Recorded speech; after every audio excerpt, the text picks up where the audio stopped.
Good morning everyone. Good morning all. Hari గారు screen share చేయండి.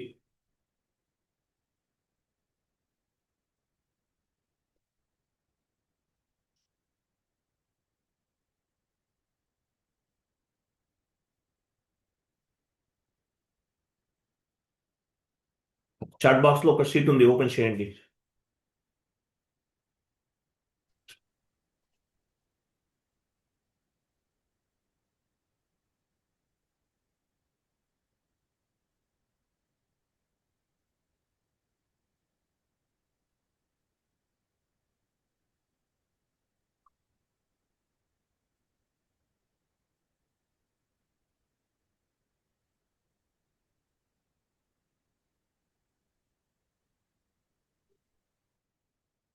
Chat box లో sheet ఒకటి ఫార్వర్డ్ చేస్తాను, ఓపెన్ చేయండి హరి గారు.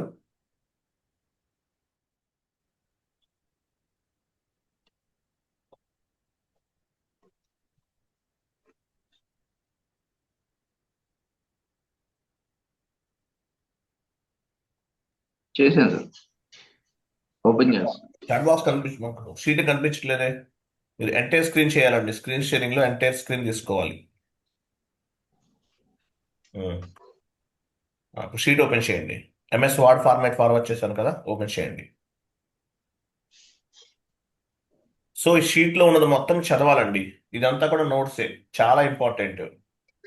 ఈ క్లాస్ ఎవరైనా మ్యూట్ లో ఉండాలండి. ఎవరు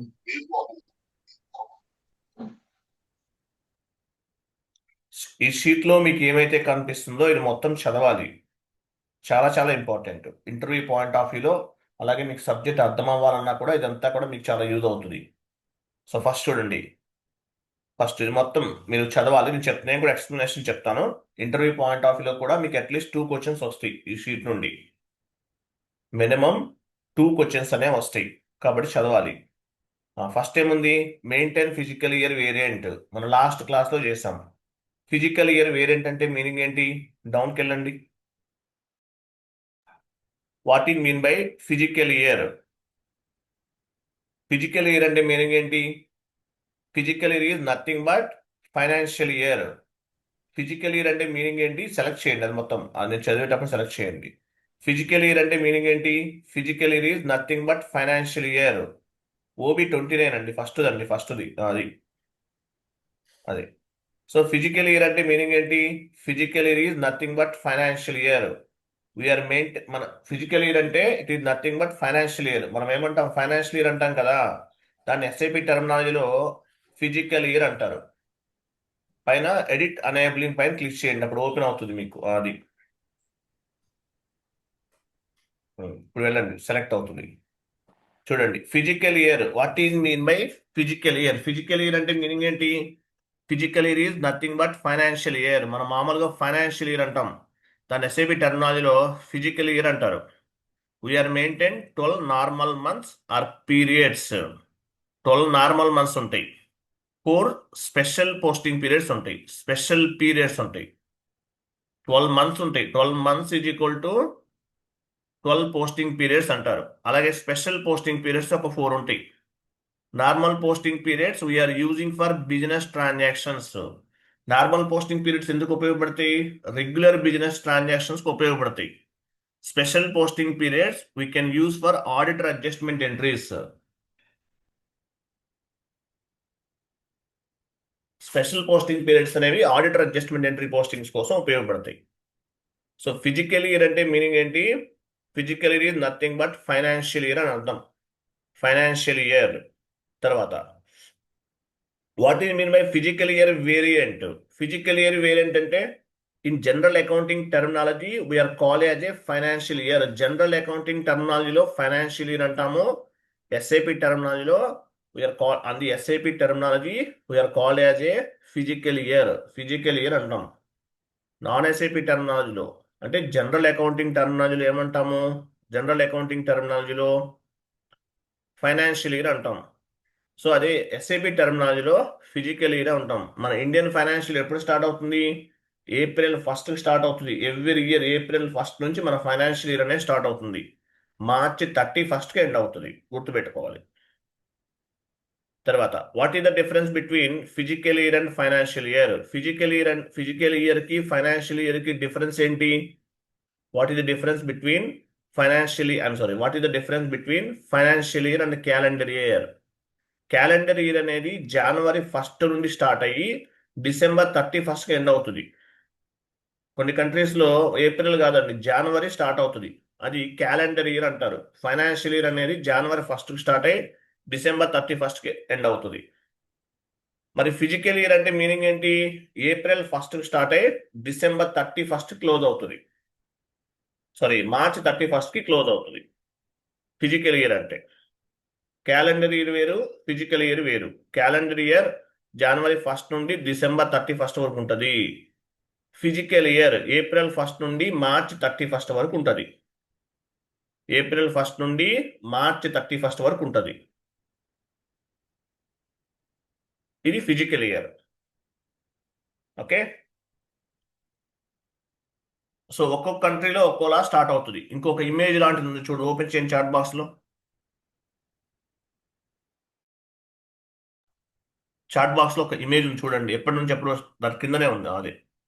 చూడండి, ఇండియాలో ఏప్రిల్ 1 నుండి మార్చ్ 31. యుఎస్ఏ అక్టోబర్ కాదు, చేంజ్ అవుతుంది, చూద్దాము. తర్వాత చైనా చూడండి, China, France, Brazil, Russia, Singapore ఎలా ఉంటుంది?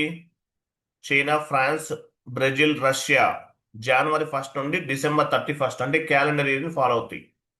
సింగపూర్ మనం ఎలాగుందో, మన ఫైనాన్షియల్ ఎలా ఉందో సింగపూర్ లో కూడా అంతే, ఏప్రిల్ 1 నుండి మార్చ్ 31 వరకు ఉంటుంది. బంగ్లాదేశ్ జూలై 1 నుండి జూన్ 30 వరకు ఉంటుంది. యూకే, కెనడా క్యాలెండర్ ఇయర్ జనవరి 1 నుండి డిసెంబర్ 31 వరకు. అట్లా ఒక్కొక్క కంట్రీలో ఒక్కోలా ఉంటుంది. మన ఇండియాలో ఒకటే గుర్తుపెట్టుకోండి, మిగతా అది అవసరం లేదు మనకి. ఓకేనా? ఫైనాన్షియల్ ఇయర్ అంటారు దీన్ని. నెక్స్ట్ షీట్ ఓపెన్ చేయండి. చూడండి, how many posting periods in each year? So how many posting periods in each year? ఎన్ని పోస్టింగ్ పీరియడ్స్ ఉన్నాయి? 12 months ఉన్నాయి. 12 months is equal to 12 posting periods. 12 months is equal to 12 posting periods. 12 months 12 normal months ఉంటాయి. It means 12 posting periods. 12 posting periods ఉంటాయి. 12 normal months, it means 12 posting periods. Each month is called as a 1 posting period. ప్రతి month ని ఒక posting period అంటాం. ప్రతి month ని ఒక posting period అంటాం. This 12 months we can use for day-to-day posting transactions. This 12 months we can use for day-to-day posting transactions, regular business transactions को उपयोगिస్తాం. This 12 months we can use for monthly posting transactions, day-to-day transactions को ఉపయోగిస్తాము, monthly posting transactions को ఉపయోగిస్తాం. This 12 months we can use for yearly posting transactions को ఉపయోగిస్తాం. We can use special posting periods for auditor adjustment entry postings. Total గా 16. 12 ఏమో normal posting periods. Special posting periods ఎందుకు ఉపయోగపడతాయి?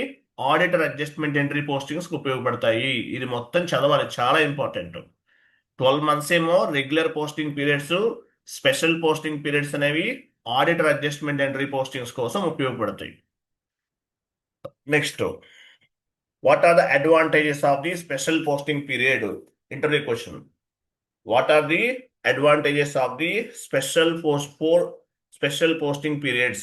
Selection next. What are the advantages of 4 special posting periods? So special posting periods wala advantage enti? After complete the 12 posting periods within 4 months. After complete the 12 posting periods complete అయిన తర్వాత within 4 months chartered account అంటే ఎవరు? CA will come verify all books of accounts. Chartered accounts వచ్చేసి books of accounts అన్ని కూడా check చేస్తారు. So we need to post auditor adjustment entries. కొన్ని auditor adjustment entries చేయమని చెప్తారు. It means special posting periods we are using for auditor adjustment entry postings. Auditor adjustment entry posting చేయడానికి special posting periods అనేవి ఉపయోగపడతాయి. After completing 12 posting periods, within 4 months, chartered accountant will come and verify all books of accounts. So we need to post auditor adjustment entry postings. It means this is the special posting. Sorry. I'm sorry, 1 minute. After completing 12 months complete అయిన తర్వాత within 4 months, chartered account will came and verify all books of account. So we need to post auditor adjustment entries. Auditor adjustment entries postings చేయమంటారు. It means the special posting periods we are using for auditor adjustment entry posting. Auditor adjustment entries చేయడానికి ఉపయోగపడతాయి. ఓకేనా? Clear. Next డౌన్కి వెళ్ళండి. ఈ note అవసరం లేదు. ఇవి మీరు స్పెషల్ మీరు పీరియడ్స్ ఫిజికల్ ఇయర్ వేరియంట్లో అక్కడ క్యాలెండర్ ఇయర్ డిపెండెంట్ అవేమి సెలెక్ట్ చేయకండి మీరు. అవి వద్దులేదు, తర్వాత డిస్కస్ చేద్దాం. Next assign company code to physical year variant. తర్వాత ఏం చేసాము, మనం క్రియేట్ చేసిన ఫిజికల్ ఇయర్ వేరియంట్ ని కంపెనీ కోడ్కి అసైన్ చేసాం. Assignment means linked between one or more objectives in SAP FI. All objectives directly or indirectly we will assign or mapping to our company code. మన company కోడ్కి డైరెక్ట్గా కానీ ఇండైరెక్ట్గా assign అవుతూ ఉంటాయి. అదనమాట. ఇది పోస్టింగ్ పీరియడ్ వేరియంట్ అంటే ఏంటో అర్థమైందా? మీరు ఇంత చెప్పాల్సిన అవసరం లేదండి. పోస్టింగ్ పీరియడ్ వేరియంట్ అంటే మీనింగ్ ఏంటి? ఫిజికల్ ఇయర్ వేరియంట్ అంటే మీనింగ్ ఏంటి? ఫిజికల్ ఇయర్ వేరియంట్ అంటే పైకి వెళ్ళండి, షీట్ ఓపెన్ చేయండి, ఎస్ఏపీ ఓపెన్ చేయండి, డైరెక్ట్ ఎస్ఏపీలో చెక్ చేద్దాం. ట్రాన్సాక్షన్ కోడ్ ఏంటి? OB29.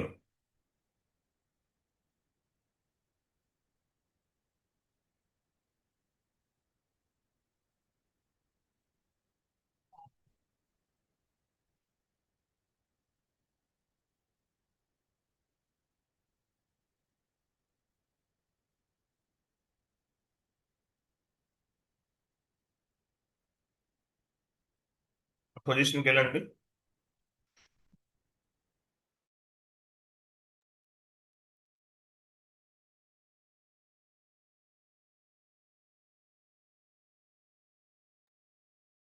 OB29.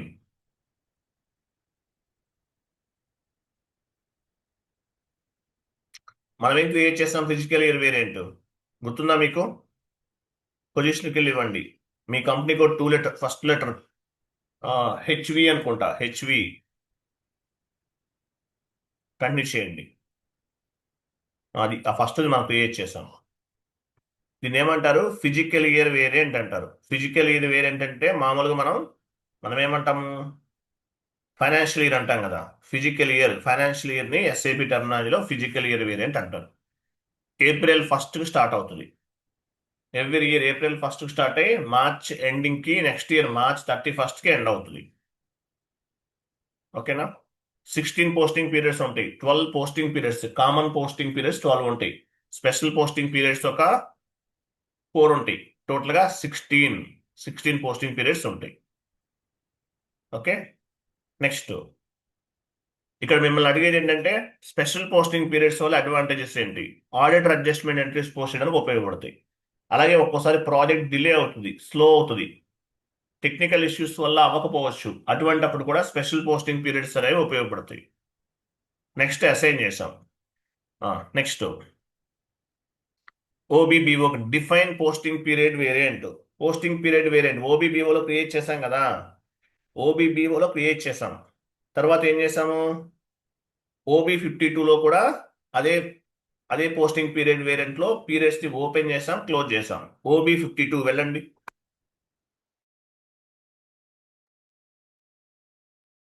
OB52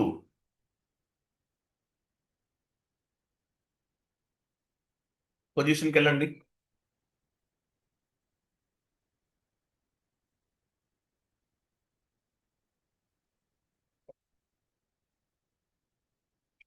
HAPV చూసారా? HAPV ఇది మనం క్రియేట్ చేసినటువంటి open and close posting period. So ఎందుకు ఉపయోగపడుతుంది open and close posting period అనేది? Every month and current period ని క్లోజ్ చేసి నెక్స్ట్ పీరియడ్ ని ఓపెన్ చేస్తాం. సో దీని పర్పస్ మనకి ఈ స్పెషల్ పోస్టింగ్ పీరియడ్, ఈ open and close posting period అనేది ఉపయోగపడుతుంది. ఒకసారి వెళ్ళండి, షీట్ ఓపెన్ చేయండి. చూడండి ఆన్ ది ఎస్ఐపి చూడండి, ఇక్కడ స్పెషల్ పోస్టింగ్ పీరియడ్ అంటే meaning, open and close posting period అంటే మీనింగ్ ఏంటి? ఎవ్రీ మంత్ అండ్, మీరు యాక్చువల్గా ఇంత డెప్త్గా చెప్పాల్సిన అవసరం లేదు, జస్ట్ ఐడియా కోసం నేను చెప్తున్నాను. Every month and you need to close the current period and open the upcoming period. Open and close posting period. Control the end user accounting entry posting. Control the end users. Control the end user accounting entry postings అని చెప్పచ్చు. On the SAP real-time projects, open and close posting period activity is month-ending activity. Open and close posting period అనేది month-ending activity. Every month end, we need to take approval from specific manager. Specific manager నుండి approval తీసుకోవాలి. And close the current period, open the next period. Every month end, we need to take approval from the specific manager. Close the current period, open the next period. Current period ni close chesi, upcoming period ni open cheyali. As well as we need to take approval from specific manager. This is responsibility of SAP FICO consultant or S/4HANA Simple Finance consultant. This activity is called month ending activity. ఈ period ని open చేయటము, close చేయటము month ending activity అంటారు. Open and close posting period is controlled by document entry postings or accounting entry postings. Document entry postings ని లేదంటే accounting entry postings ని control చేస్తుంది. ఓకేనా? Next one, posting period variant. We can assign different types of the company codes. మీరు ఒక posting period variant create చేశారంటే different types of the company codes కి assign చేసుకోవచ్చు. క్లియర్ కదా? Open and close posting period చాలా చాలా important. On the real time projects, open and close posting period activity is called month ending activity. ఇది month ending activity అంటారు. Every month end we need to take approval from specific manager. We need to take approval from specific manager and close the current period, open the next period. ఈ present ఉన్న period ని close చేసి next period ని open చేస్తారు. అలాగే ఎవరి responsibility open and close posting period చేయడం అనేది? SAP FICO consultant or S/4HANA simple finance consultant responsibility. మీరు ECCలో పనిచేస్తుంటే FICO కన్సల్టెంట్ అంటారు. S/4HANAలో పనిచేస్తుంటే S/4HANA సింపుల్ ఫైనాన్స్ కన్సల్టెంట్ అంటారు. This is called month ending activity. This యాక్టివిటీని ఏమంటారు? మంత్ ఎండింగ్ యాక్టివిటీ అంటారు. నెక్స్ట్ డౌన్కి వెళ్ళండి. Assign posting period variant to company code. Assignment అంటే తెలుసు కదా? Assignment means linked between one or more objectives. In SAP FI all objectives directly or indirectly we will assign or mapping to the our company code. అది next చూడండి. Next define field status variant. Define field status variant. Field status variant create చేసాం. OBC4కి వెళ్ళండి. ఇవన్నీ చదవాలండి, notes చెప్పరు చాలా మంది. Notes ఎందుకు చెప్తున్నాను? 1 day లేట్ అయినా పర్వాలేదు, కొంచెం డెప్త్ గా వెళ్దాం. OBC4 SAP లాగిన్ చేయండి.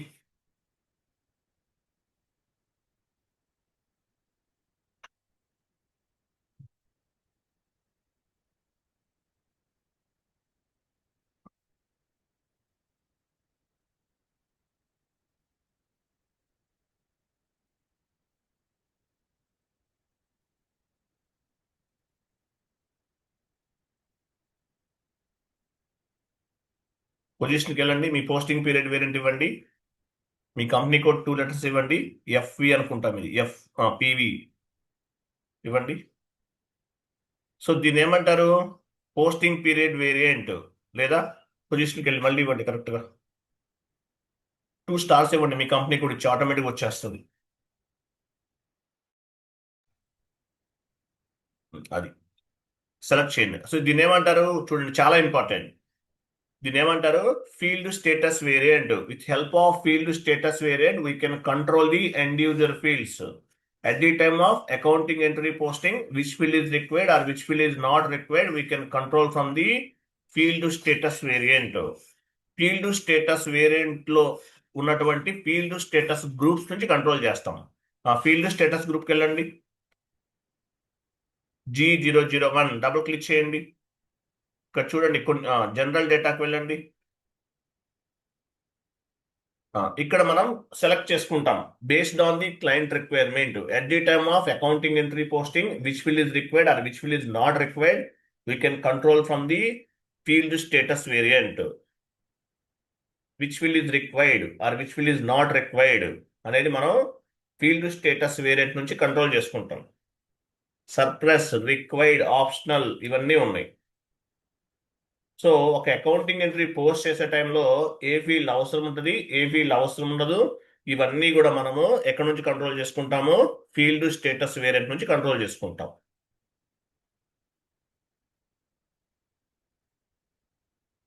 అర్థమైందా? ఎండ్ యూజర్ అనేవాడు ఒక అకౌంటింగ్ ఎంట్రీని పోస్ట్ చేస్తున్నారు, ఒక డాక్యుమెంట్ ని పోస్ట్ చేస్తున్నారు. బిజినెస్ ఏరియా ఇవ్వాలా వద్దా, సర్ప్లస్, రిక్వైర్డ్, ఆప్షనల్. మనం రిక్వైర్డ్ లో పెట్టామనుకోండి, ఎగ్జాంపుల్ టెక్స్ట్ అనేది రిక్వైర్డ్ లో ఉంది, రిక్వైర్డ్ లో ఉంచండి. టెక్స్ట్ అనేది రిక్వైర్డ్ లో ఉంది. సో టెక్స్ట్ అనేది మ్యాండేటరీ ఇవ్వాలి, ఇస్తేనే అకౌంటింగ్ ఎంట్రీ అనేది పోస్ట్ అవుతుంది, లేకపోతే అవ్వదు. కొన్ని ఆప్షనల్ లో పెట్టారు, ఆప్షనల్ లో ఉంచండి. టెక్స్ట్ అనేది ఎంటర్ చేసినా చెయ్యకపోయినా ఎంట్రీ అనేది పోస్ట్ అవుతుంది. ఓకే, బ్యాక్ వెళ్ళండి. అడిషనల్ అకౌంట్ అసైన్మెంట్కి వెళ్ళండి. ఇక్కడ కూడా ఎగ్జాంపుల్ బిజినెస్ ఏరియా ఉంది, లాస్ట్ లో ఉంది బిజినెస్ ఏరియా, మీరు రిక్వైర్డ్ లో పెట్టారు, రిక్వైర్డ్ లో ఉంచారు. రిక్వైర్డ్ లో ఉంటే ఏంటి, బిజినెస్ ఏరియా ఎంటర్ చేయాలి, చేస్తేనే ఎంట్రీ అనేది పోస్ట్ అవుతుంది. ఆప్షనల్ లో ఉంటే బిజినెస్ ఏరియా ఎంటర్ చేసినా, బిజినెస్ ఏరియా ఎంటర్ చేయకపోయినా ఎంట్రీ అనేది పోస్ట్ అవుతుంది. సర్ప్లస్ లో ఉంటే ఏంటి, అసలు ఆ ఫీల్డ్ అనేది కనిపించదు ఎండ్ యూజర్ కి. ఇట్లా మనకి ఫీల్డ్ స్టేటస్ వేరియంట్ లో ఉన్నటువంటి ఫీల్డ్ స్టేటస్ గ్రూప్ నుండి we will control the end user, we will control the end user fields at the time of accounting entry posting. Which field is required or which field is not required, we can control from the field status variant. Field status variant ఎందుకు ఉపయోగపడుతుంది, with help of field status variant we can control the end user fields. end user fields ని control చేయడానికి field status variant అనేది ఉపయోగపడుతుంది. Field status variant అంటారు దీన్ని. క్లియరా? బాగా కలండి, ఆ షీట్ ఓపెన్ చేయండి.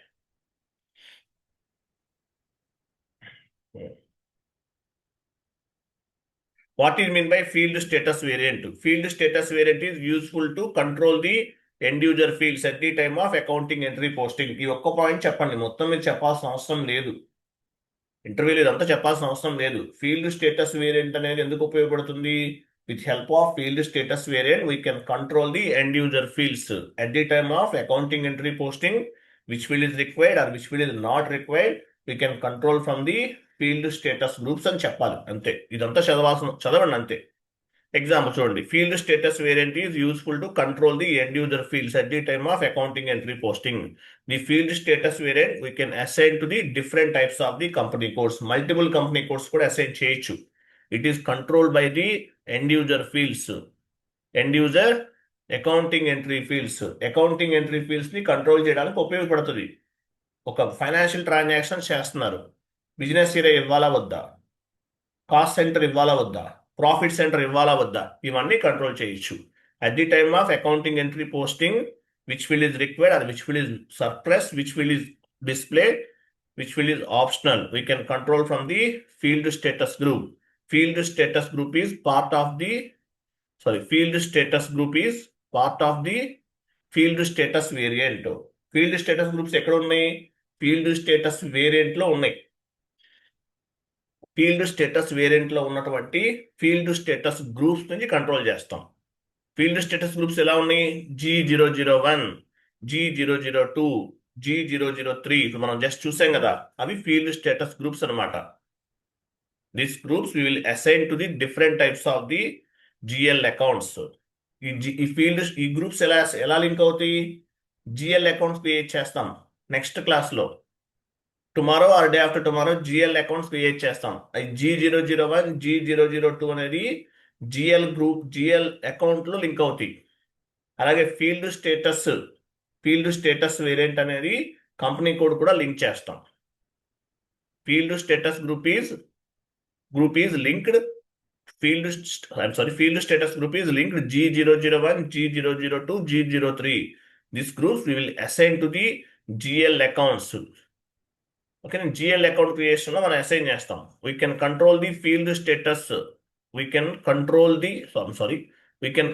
from here which field is required, which field is not required at the time of accounting entry posting.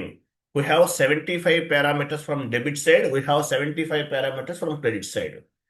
Accounting entry post చేసే టైంలో 75 పారామీటర్స్ డెబిట్ సైడ్ ఉంటాయి, 75 పారామీటర్స్ క్రెడిట్ సైడ్ ఉంటాయి. ఎన్ని ఫీల్డ్స్ మనం కంట్రోల్ చేయొచ్చు? OBC4 ద్వారా 75 parameters from debit side, 75 parameters from credit side control చేయొచ్చు. అలాగే మనం ఏ field mandatory, which field is required or which field is not required అనేది క్లయింట్ రిక్వైర్మెంట్ ని బేస్ గా చేసుకుని బ్యాక్ ఎండ్ లో కాన్ఫిగరేషన్ చేస్తాం. ఏ ఫీల్డ్ ఇవ్వాలి, ఏ ఫీల్డ్ అనేది ఆప్షనల్ లో ఉంచుతాము, ఏ ఫీల్డ్ అనేది రిక్వైర్డ్ లో ఉంచుతాము, based on the client requirement. We will select the parameters. Client requirement ని బేస్ గా చేసుకుని పారామీటర్స్ అనేది సెలెక్ట్ చేస్తాం. Debit side and credit side. Debit side ఏమేమి ఉండాలి, క్రెడిట్ సైడ్ ఏమేమి ఉండాలి అనేది మనము క్లయింట్ రిక్వైర్మెంట్ ని బేస్ గా చేసుకుని చేస్తాం. ఓకేనా? Each field has 4 control buttons. 3 ఉంటాయండి. నెక్స్ట్ క్లాస్ లో 4th వన్ కూడా యాడ్ అవుతుంది. Request, required, optional, display, suppress. మీరు రిక్వైర్డ్ లో పెట్టారనుకోండి ఏమవుతుంది? If you activate the specific field at the time of document entry posting, end user must want to enter the specific field. Required లో మీరు required select చేశారు field status variant లో ఏమవుతుంది? If you activate this specific field at the time of document entry posting, user must want to enter the specific field. అంటే మీరు required లో పెట్టేశారు మీరు. సో ఎండ్ యూజర్ అనేవాళ్ళు ఆ స్పెసిఫిక్ ఫీల్డ్ ని మ్యాండేటరీగా ఎంటర్ చేయాలి. ఓకేనా? Without those required input system will not allowed అంటే అలౌ చేయదు. System will not allow document entry posting, specific document entry posting అంటే ఆ డాక్యుమెంట్ పోస్ట్ చేయడానికి అలౌ చేయదు. మీరు రిక్వైర్డ్ లో పెడితే మ్యాండేటరీగా ఎండ్ యూజర్ అనేవాడు ఆ ఫీల్డ్ అనేది ఎంటర్ చేయాలి. ఆప్షనల్ లో ఉందనుకోండి, if you specify any field as optional, మీరు ఆప్షనల్ లో పెట్టేశారు. At the time of accounting entry posting that field is optional. ఆ ఫీల్డ్ అనేది ఆప్షనల్ లో ఉంటుంది. If you can enter that inputs or if you cannot enter the inputs, system will be allow the document entry posting. మీరు ఆ particular field enter చేసినా చేయకపోయినా entry అనేది post అవుతుంది ఆటోమేటిక్గా. క్లియర్ కదా? Next, what are the advantages of the field status variant? ఇదే మీరు చెప్పాల్సింది, ఇంకేం లేదు. ఫీల్డ్ స్టేటస్ వేరియంట్ వల్ల అడ్వాంటేజ్ ఏంటి? At the time of end user accounting entry posting or document entry posting or business entry posting, we will configure which field is required or which field is not required. So ఒక accounting entry post చేసే టైంలో ఏ field అనేది required లో ఉండాలి, ఏ field అనేది optional లో ఉండాలి, which field is required, which field is optional అనేది మనం కంట్రోల్ చేయడానికి ఉపయోగపడుతుంది ఫీల్డ్ స్టేటస్ వేరియంట్ అనేది. ఓకేనా? నెక్స్ట్ మనం day after tomorrow entry post చేస్తాం మాక్సిమం. సో ఎంట్రీ పోస్ట్ చేసేటప్పుడు బిజినెస్ ఇయర్ ఇవ్వాలా వద్దా? What is mean by debit side parameters and credit side parameters?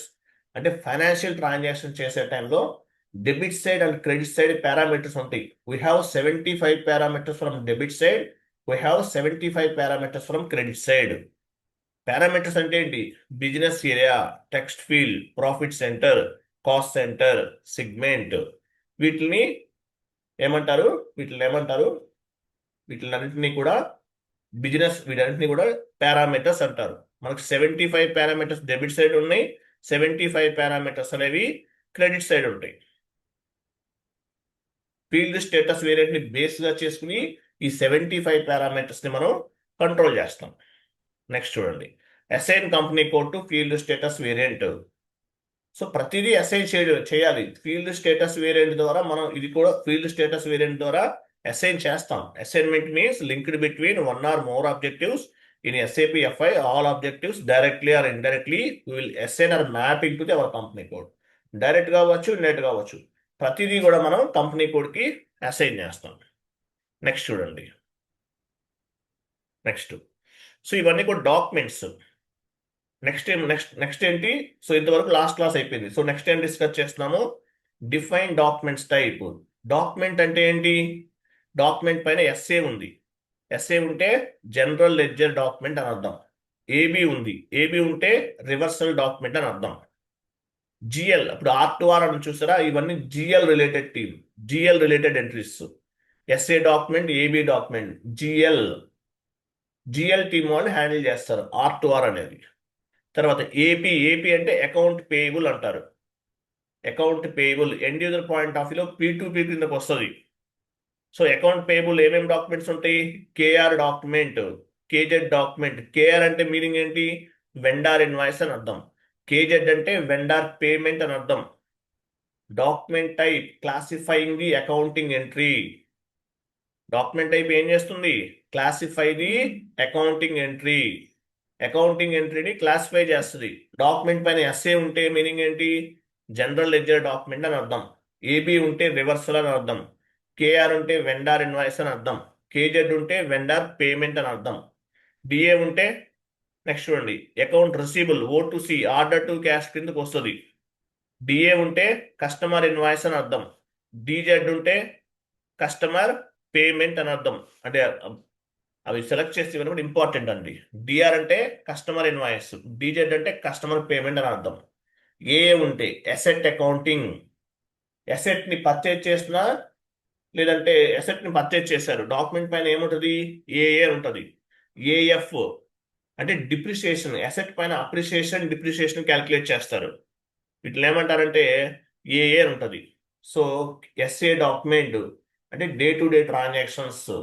KR vendor invoice, KZ vendor payment, DR అని ఉంటే customer invoice, DZ ఉంటే customer payment అంటారు. So ఇవన్నీ ఏంటి? ఇవన్నీ కూడా డాక్యుమెంట్స్ అంటారు. డాక్యుమెంట్ టైప్ ఏం చేస్తుంది? Document type classifying the accounting entry. S A ఉంటే జనరల్ లెడ్జర్ పోస్టింగ్ అని, కేఆర్ ఉంటే వెండార్ ఇన్వాయిస్ అని, కేజెడ్ అంటే వెండార్ పేమెంట్ అని, డిఏ ఉంటే కస్టమర్ ఇన్వాయిస్ అని, డిఆర్ ఉంటే డిజెడ్ అంటే కస్టమర్ పేమెంట్ అని మనకి క్లాసిఫై చేస్తుంది. Document type classifying the accounting entry. OBA7కి వెళ్ళండి. OBA7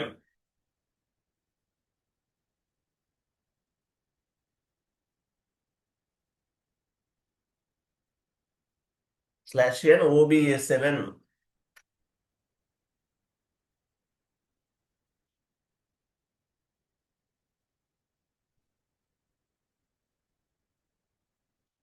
OBA7కి వెళ్ళారా? లాగౌట్ చేయండి.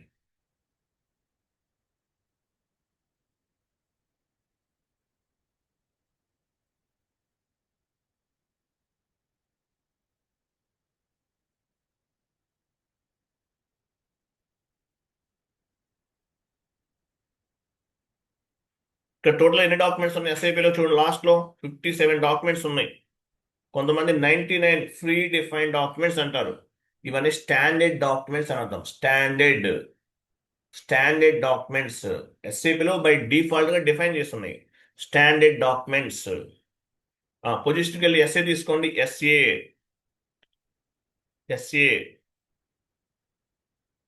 కంటిన్యూ చేయండి.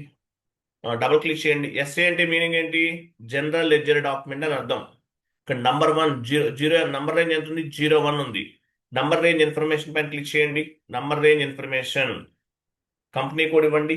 Company code. ఇంటర్వెల్స్ పైన క్లిక్ చేయండి.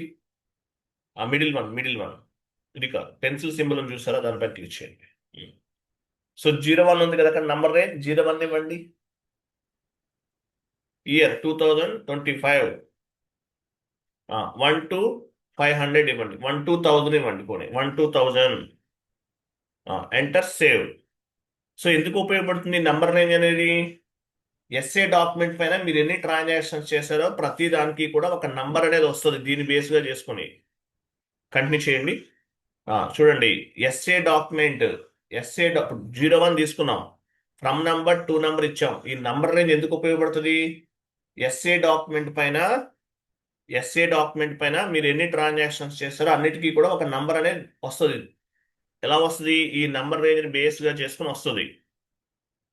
డాక్యుమెంట్ 1 వాజ్ పోస్ట్, మీరు ఎస్ఏ డాక్యుమెంట్ పోస్ట్ చేశారు, document 1 was posted, document 2 was posted, document 3 was posted అని వస్తుంది. ఎలా వస్తుంది? Based on the number range. ఇక్కడ ఏమైతే మీరు నంబర్ రేంజ్ ఇచ్చారో ఈ నంబర్ రేంజ్ ని బేస్ గా చేసుకుని ప్రతి ఎస్ఏ డాక్యుమెంట్ కి ఒక నంబర్ అనేది వస్తుంది. బ్యాక్ వెళ్ళండి. సో ఎస్ఏ డాక్యుమెంట్, ఎస్ఏ అంటే ఏంటి? జనరల్ లెడ్జర్ డాక్యుమెంట్ అని అర్థం. బ్యాక్ వెళ్ళండి. ఎస్ఏ డాక్యుమెంట్ పైన ఎస్ఏ ఉంది అంటే మీనింగ్ ఏంటి? జనరల్ లెడ్జర్ అని అర్థం. సో నంబర్ రేంజ్ ఇచ్చాం. ఈ నంబర్ రేంజ్ ఎందుకు ఉపయోగపడుతుంది? ప్రతి డాక్యుమెంట్ కి ఒక నంబర్ అనేది ఆటోమేటిక్ గా జనరేట్ అవుతుంది. ప్రతి డాక్యుమెంట్ కి ఒక నంబర్. ఎస్ఏ డాక్యుమెంట్ మీద మీరు 100 ట్రాన్సాక్షన్స్ చేశారు, 100 నెంబర్స్ జనరేట్ అవుతాయి మనం ఇచ్చిన నంబర్ రేంజ్ ని బేస్ గా చేసుకుని. నెక్స్ట్ బ్యాక్ వెళ్ళండి. కేఆర్ ఇవ్వండి. కేఆర్,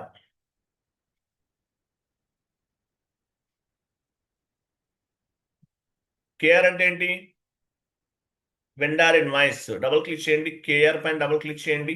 ఇప్పుడు వెండార్ ఇన్వాయిస్ డాక్యుమెంట్ పైన కేఆర్ ఉంది. కేఆర్ ఉంటే మీనింగ్ ఏంటి? వెండార్ ఇన్వాయిస్ అని అర్థం. ఇక్కడ నంబర్ రేంజ్ 19 నుంచి చూడండి, 19 ఎక్కడ లెఫ్ట్ సైడ్ 19 ఉందా? సో ఈ 19 ని బేస్ గా చేసుకుని మనం నంబర్ రేంజ్ అనేది క్రియేట్ చేస్తున్నాం. నంబర్ రేంజ్ ఇన్ఫర్మేషన్ క్లిక్ చేయండి. ఇవ్వండి, కంపెనీ కోడ్ ఇవ్వండి, ఇంటర్వెల్స్, ప్లస్ సింబల్ పైన క్లిక్ చేయాలి, పైన ప్లస్ ని చూడండి, అది 19 ఇవ్వండి. 2025 లాస్ట్ నెంబర్ ఎంత ఇచ్చారు? 1000 ఇచ్చారు కదా, 1001.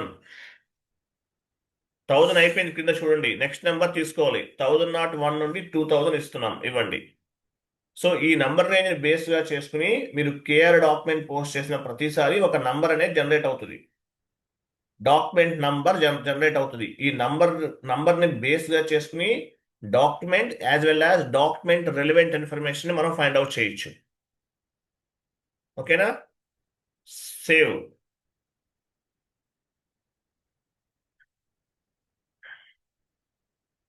బాక్ వెళ్ళండి.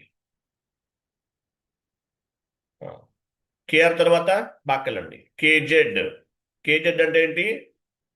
పొజిషన్కి వెళ్ళి కేజెడ్ వెండార్ పేమెంట్.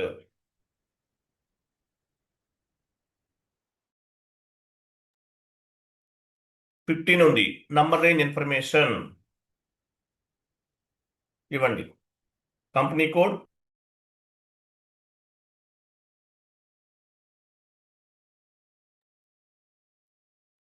15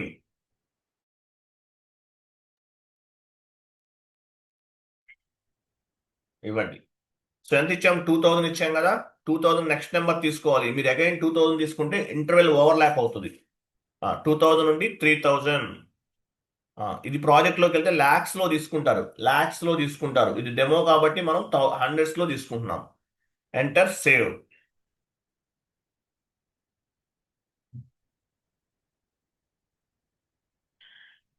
బ్యాక్ వెళ్ళండి.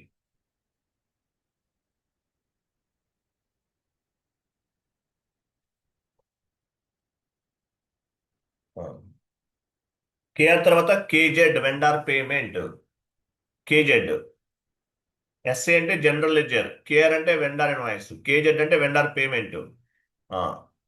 కేజెడ్ అయిపోయిందా? కేజెడ్ ఇది కూడా 15 ఉందా?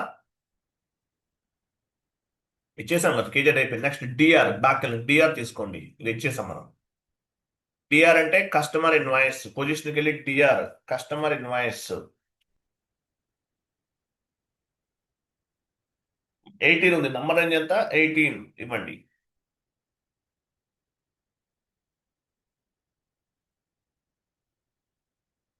ప్లస్ సింబల్ పైన క్లిక్ చేయాలి. 18 2025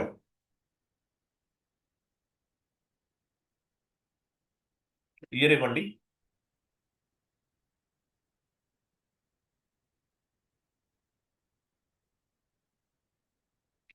enter save.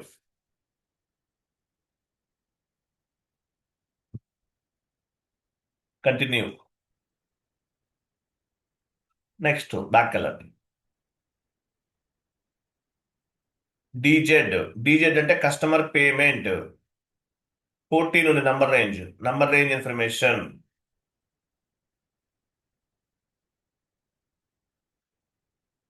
Company code interval plus symbol పైన క్లిక్ చేయాలి.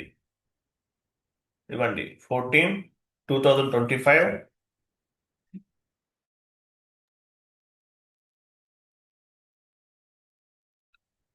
4001 నుండి 5000. Enter save.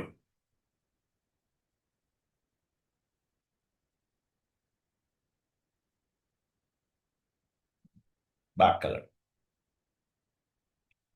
నెక్స్ట్ ఏ అంటే అసెట్ అకౌంటింగ్ కి సంబంధించింది. ఏ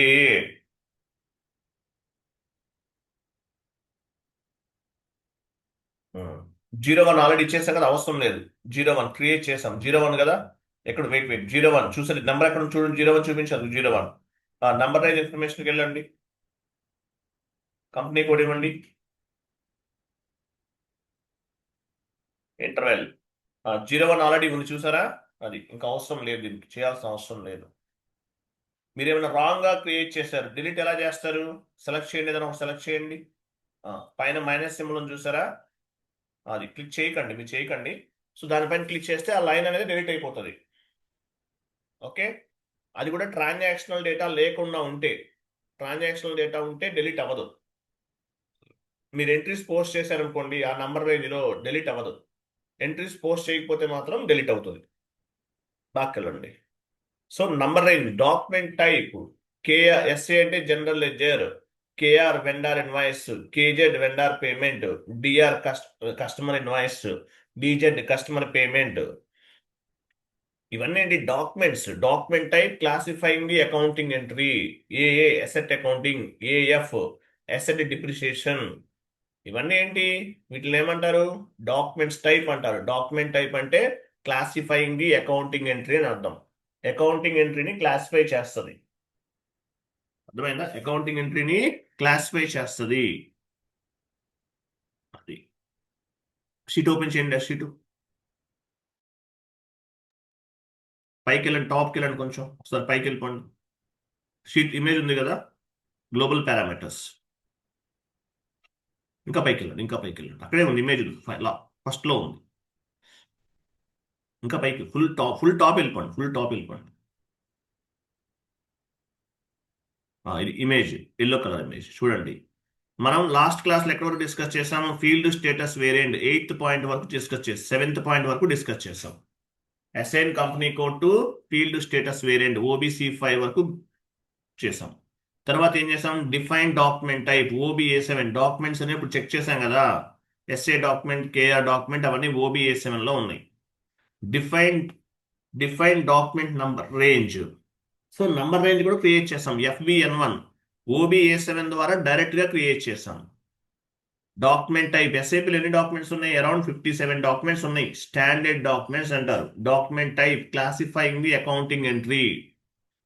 తర్వాత నంబర్ రేంజ్ క్రియేట్ చేసాం. FBN1 అంటే డైరెక్ట్ గా OBA7 ద్వారానే చేసేసాం. FBN1 కూడా అయిపోయింది.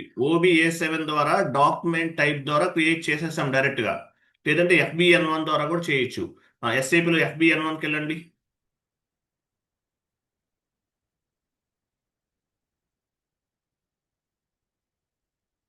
కంపెనీ కోడ్ ఇవ్వండి.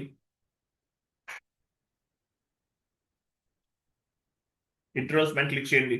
Number 9 FBN1. OBA7 ద్వారా క్రియేట్ చేయొచ్చు, లేదంటే FBN1 ద్వారా కూడా నంబర్ రేంజ్ అనేది క్రియేట్ చేయొచ్చు. షీట్ ఓపెన్ చేయండి.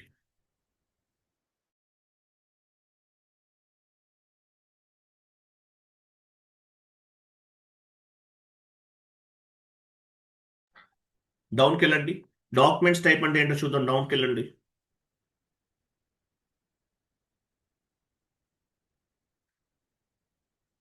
ఇవి డాక్యుమెంట్స్ టైప్. 1 minute వెయిట్ చేయండి. I will come back. 1 minute.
Clear కదా? అర్థమైంది ఎంతవరకు? అర్థమైందా లేదా? Okay sir. చాట్ బాక్స్ లో ఒక షీట్ పోస్ట్ చేస్తున్నాను. ఈ డాక్యుమెంట్స్ మాత్రం గుర్తుపెట్టుకోవాలండి. చాట్ బాక్స్ లో షీట్ ఉంది చూడండి. ఇవన్నీ స్టాండర్డ్ డాక్యుమెంట్స్.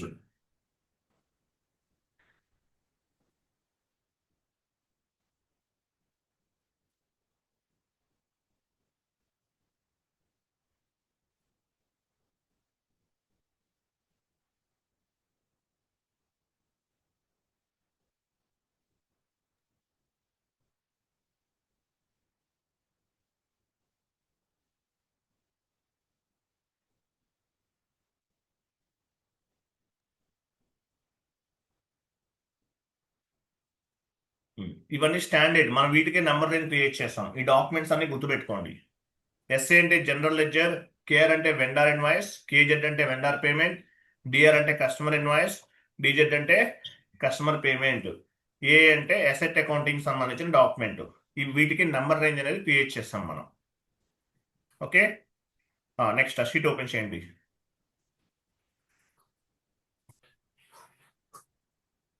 డౌన్కి వెళ్ళండి.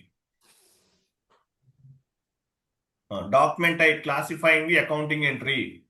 డాక్యుమెంట్ టైప్ని బేస్గా చేసుకుని ట్రాన్సాక్షన్, ఏ టైప్ ట్రాన్సాక్షన్ మనం ఫైండ్ అవుట్ చేయొచ్చు. నెక్స్ట్ ఇంకా డౌన్కి వెళ్ళండి. Meaning of documents type. Document type means classifying the accounting entry. For every document type, we will assign the one number range. Number range అనేది assign చేసాం మనం. Document type కి ఏం చేసాం? Number range అనేది assign చేసాం. This number range will be reflected in the documents at the time of accounting entry posting. ఈ number range అనేది ఎందుకు ఉపయోగపడుతుంది? ఎస్ఏ డాక్యుమెంట్ పోస్ట్ చేసే ప్రతిసారి ఒక నంబర్ వస్తుంది. Based on the number range. This document number range will be reflected in the documents at the time of accounting entry posting. Based on the documents type, we can recognize the accounting entry. Document type ని base గా చేసుకుని అది ఏ type document, ఏ type transaction చెప్పచ్చు. SA ఉంటే general ledger అని, KR ఉంటే vendor invoice అని, KZ ఉంటే వెండార్ పేమెంట్ అని చెప్పచ్చు. అలాగే నంబర్ రేంజ్ ఇచ్చాం, 1 to 1000 ఇచ్చాం ఎస్ఏ డాక్యుమెంట్ కి.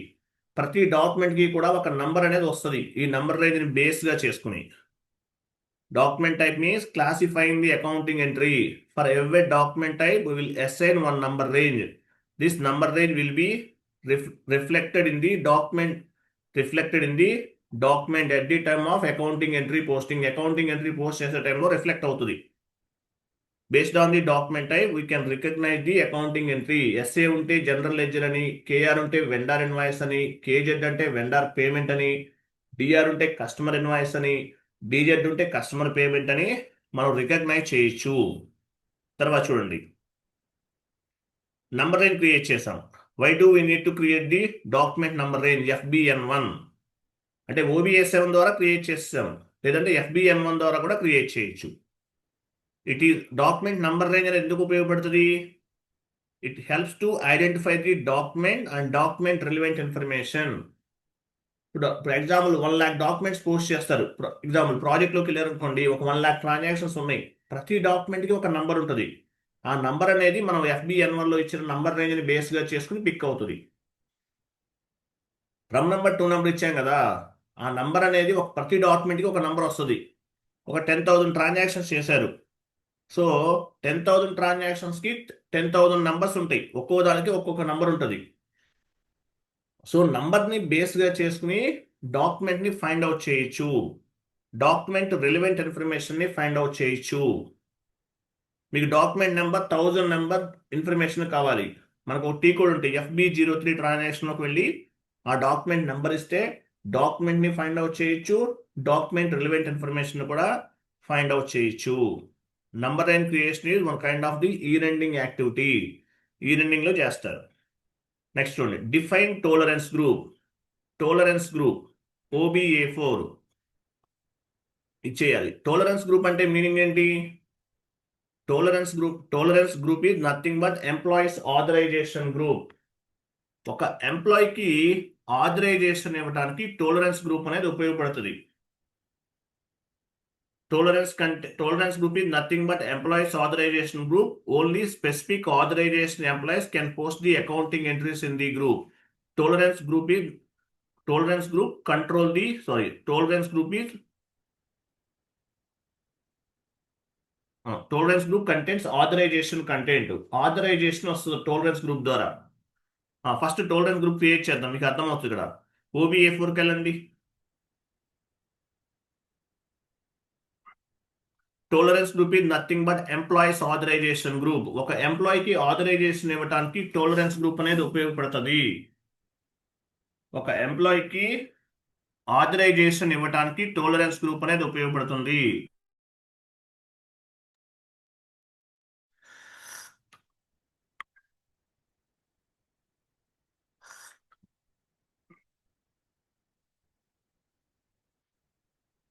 OBA4కి వెళ్ళండి. OBA4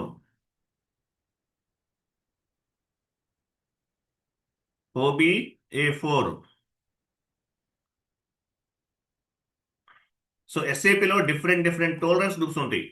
ఎస్ఏపిలో డిఫరెంట్ టోలరెన్స్ గ్రూప్స్ ఉంటాయి. మనం టోలరెన్స్ గ్రూప్ ఎందుకు ఉపయోగపడుతుంది? ఎంప్లాయీస్ కి ఆథరైజేషన్ వస్తుంది. Tolerance group is nothing but employees authorisation group. ఒక ఎంప్లాయీకి ఆథరైజేషన్ ఇవ్వడానికి ఈ టోలరెన్స్ గ్రూప్ అనేది ఉపయోగపడుతుంది. Tolerance contents authorization content. Tolerance contents authorization content. OBA4లో ఒక టోలరెన్స్ గ్రూప్ ని మనం క్రియేట్ చేస్తున్నాం. పైన టాప్ లో షీట్ ఉంది కదా, దానికి కంటిన్యూషన్ అండి ఇది.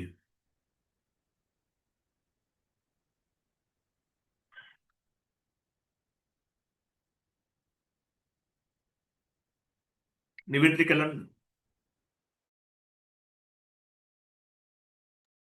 మనం పాత్ ద్వారా కూడా వెళ్ళొచ్చు.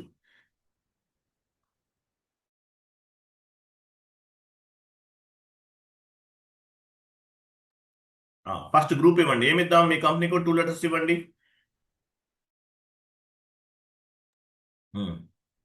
సో ఏమిద్దాం? గ్రూప్ నేమ్ టోలరెన్స్ గ్రూప్ కదా. టీవీ ఇవ్వండి. HATV. TG ఇద్దాం. HATG tolerance group. క్రింద మీ కంపెనీ కోడ్ ఇవ్వండి. అండ్ వన్ మోర్ థింగ్ గుర్తుపెట్టుకోండి, మీరు సెకండ్ కంపెనీ కోడ్ క్రియేట్ చేస్తారు కొంతమంది practice purpose. So second company code కూడా HATGనే ఇవ్వాలి, మార్చకండి. ఎందుకంటే inter company transactions, subsidiary company transactions అవ్వాలంటే ఫస్ట్ కంపెనీ కోడ్కి ఏమైతే టోలరెన్స్ గ్రూప్ తీసుకున్నారో సెకండ్ కంపెనీ కోడ్ కూడా అదే తీసుకోండి. టోలరెన్స్ గ్రూప్ HATG ఇచ్చాను. ఫస్ట్ కంపెనీ కోడ్కి ఏమి ఇచ్చానో సెకండ్ కంపెనీ కోడ్ కూడా అదే ఇవ్వాలి. ఇక్కడ హరి అనేది కంపెనీ కోడ్. టోలరెన్స్ గ్రూప్ ఏంటి? HATG. మీరు సెకండ్ కంపెనీ కోడ్ క్రియేట్ చేస్తారు, అప్పుడు కూడా HATGనే ఇవ్వండి. గ్రూప్ దగ్గర ఏమి ఇచ్చారో అది ఇవ్వాలి. క్రింద అమౌంట్ ఫర్ డాక్యుమెంట్ 9 lines ఇవ్వండి.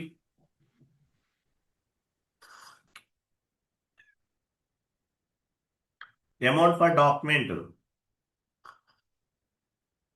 కింద amount for open item accounting item 9 lines ఇవ్వండి. అక్కడ కూడా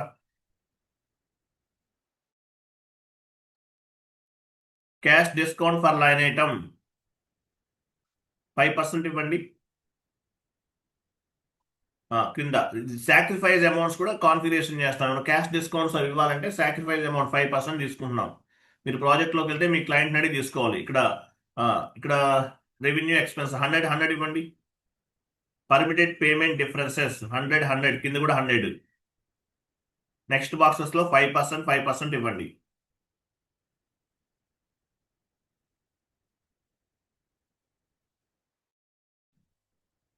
cash discount adjust to 5%. So tolerance contents enter save. Tolerance content authorisation content. ఒక ఎంప్లాయీ డాక్యుమెంట్ ఎంట్రీ పోస్ట్ చేయాలంటే టోలరెన్స్ గ్రూప్ అనేది ఆ ఎంప్లాయీ క్రియేట్ చేసి ఉండాలి. అలాగే ఈ టోలరెన్స్ గ్రూప్ అనేది కంపెనీ కోడ్కి అసైన్ చేయాలి. సేవ్ చేసేయండి, ఇంకా అవసరం లేదు, కంటిన్యూ చేయండి. టోలరెన్స్ గ్రూప్ని క్రియేట్ చేసాము.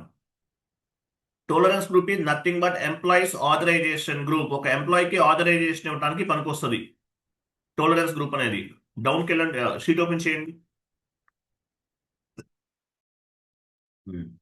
ఇది టోలరెన్స్ గ్రూప్ అంటే ఎంప్లాయీస్ టోలరెన్స్ గ్రూప్ క్రియేట్ చేసాం. Employees tolerance group, GL tolerance group, vendor tolerance group, customer tolerance group, ఇవన్నీ చాలా ఉంటాయి. నెక్స్ట్ క్లాస్లో క్రియేట్ చేస్తాం. మనం ఈరోజు ఎంప్లాయీస్ టాలరెన్స్ గ్రూప్ క్రియేట్ చేస్తాం. ఓకేనా? OBA4లో క్రియేట్ చేస్తాం. ఓకేనా?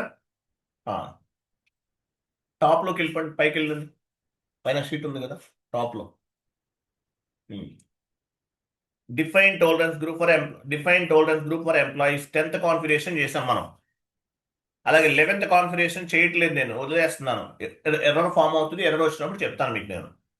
సో 10th కాన్ఫిగరేషన్ OBA4 చేసాం. Tolerance group is nothing but employees authorisation group and sacrifice amount ని కూడా కాన్ఫిగరేషన్ చేస్తాం టాలరెన్స్ గ్రూప్ లో. Next define tolerance group for GL accounts OBA0, ఇది తర్వాత చేద్దాం. Next assign user to tolerance group OB57, వెళ్ళండి. ఇది మీరు పాత్ చూసారా? పాత్ ఒకసారి చెప్దామా? పాత్ ఇది టాలరెన్స్ గ్రూప్ పాత్ చూడండి ఒకసారి. SPROIMG, financial accounting new, general ledger accounting new,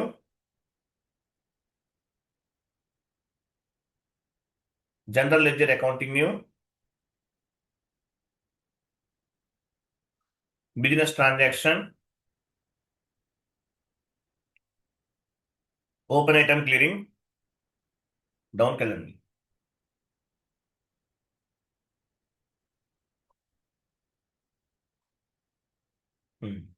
ఇక్కడ prepare accounting clearing, prepare automatic clearing ఉందా? అదే క్యాలిక్యులేట్ డిఫరెన్సెస్ చూడండి, అది కాదు, అది ఓకే. క్యాలిక్యులేట్ డిఫరెన్సెస్ లోకి వెళ్ళండి.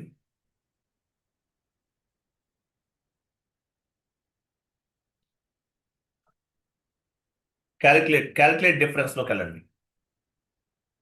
కింద ఉందండి క్యాలిక్యులేట్ డిఫరెన్సెస్, దానిపైన I'm so sorry, clearing differences దాని కిందనే ఉంది. అది ఎలాబరేట్ చేయండి. చూడండి, define tolerance group for GL accounts, define tolerance group for employees, assign user to tolerance group, ఇవన్నీ ఇక్కడ ఉన్నాయి చూసారా? OBA4 లో మనం టాలరెన్స్ గ్రూప్ అనేది క్రియేట్ చేసాము. సో ఈ టాలరెన్స్ గ్రూప్ అనేది మీ యూజర్ నేమ్ కి అసైన్ చేయాలి. OB57, వెళ్ళండి. OB57కి వెళ్ళండి. ఇన్వెంటరీకి వెళ్ళండి. మీ యూజర్ నేమ్ ఏమి ఇచ్చారు మీకు? మీరు లాగాన్ చేస్తున్నారు కదా, యూజర్ ఐడి అది ఇవ్వాలి.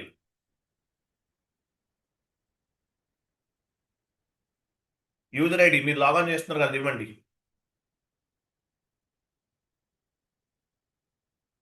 గుర్తులేదా? లేదంటే లాగౌట్ చేసి లాగాన్ చేయండి.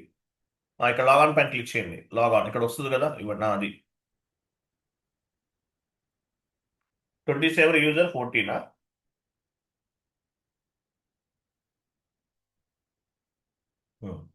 సో టాలరెన్స్ గ్రూప్ ఇవ్వాలి. HA టైప్ చేయండి, HATG, ఇది మన టాలరెన్స్ గ్రూప్. సో మీ యూజర్ నేమ్ కి మీ టాలరెన్స్ గ్రూప్ అనేది అసైన్ చేయాలి. చేస్తేనే మీరు ఎంట్రీ పోస్ట్ చేస్తారు, లేకపోతే చేయలేరు. ఒక ఎండ్ యూజర్ కొత్తగా జాయిన్ అయ్యాడు, ఆయన యూజర్ నేమ్ అనేది టాలరెన్స్ గ్రూప్ కి అసైన్ చేయాలి. Tolerance content authorisation content, tolerance content authorisation content, tolerance content authorisation content. ఒక ఎంప్లాయీ యూజర్ నేమ్ కి టాలరెన్స్ గ్రూప్ అనేది అసైన్ చేయాలి. చేస్తేనే ఎంట్రీస్ పోస్ట్ అవుతాయి, లేకపోతే అవ్వవు. So tolerance content authorisation content. అలాగే ఆథరైజేషన్ ఎలా వస్తుంది? యూజర్ నేమ్ కి టాలరెన్స్ గ్రూప్ అనేది అసైన్ చేయాలి, చేస్తేనే వస్తుంది అనమాట. అది నెక్స్ట్ బ్యాక్ వెళ్ళండి. సేవ్ చేశారా? సేవ్.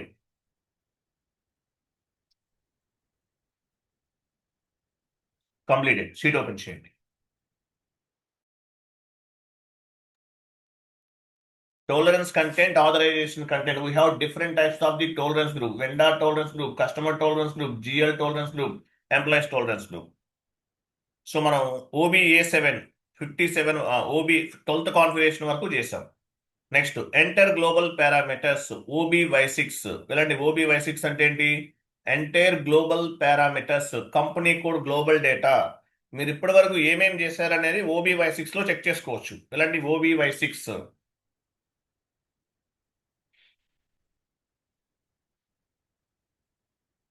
పొజిషన్కి వెళ్ళి మీ కంపెనీ కోడ్ ఇవ్వండి.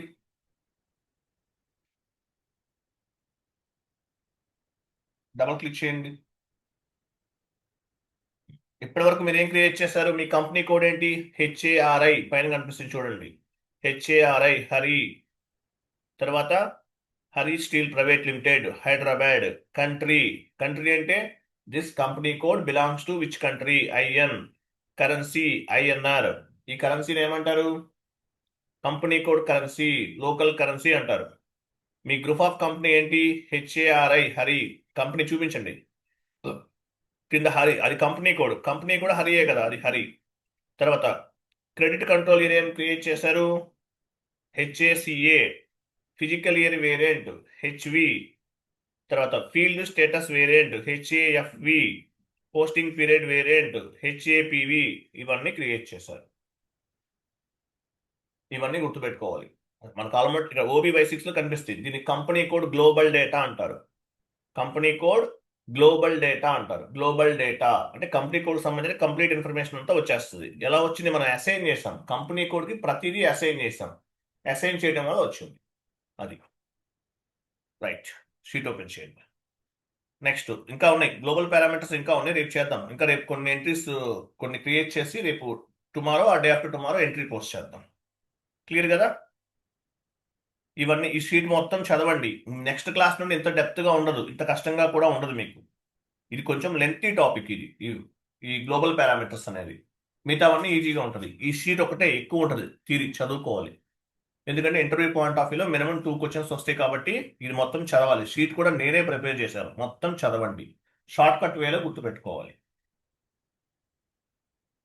క్లియరా?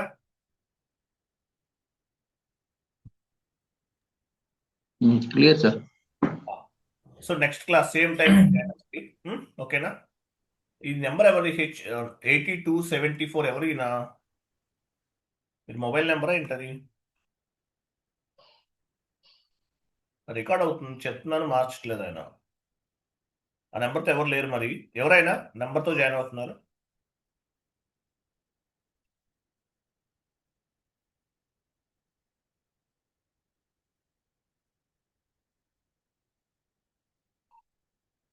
ఓకే, థ్యాంక్ యూ అండి. Bye, good day. మీ షీట్ చాట్ బాక్స్లో పోస్ట్ చేయండి. Thank you.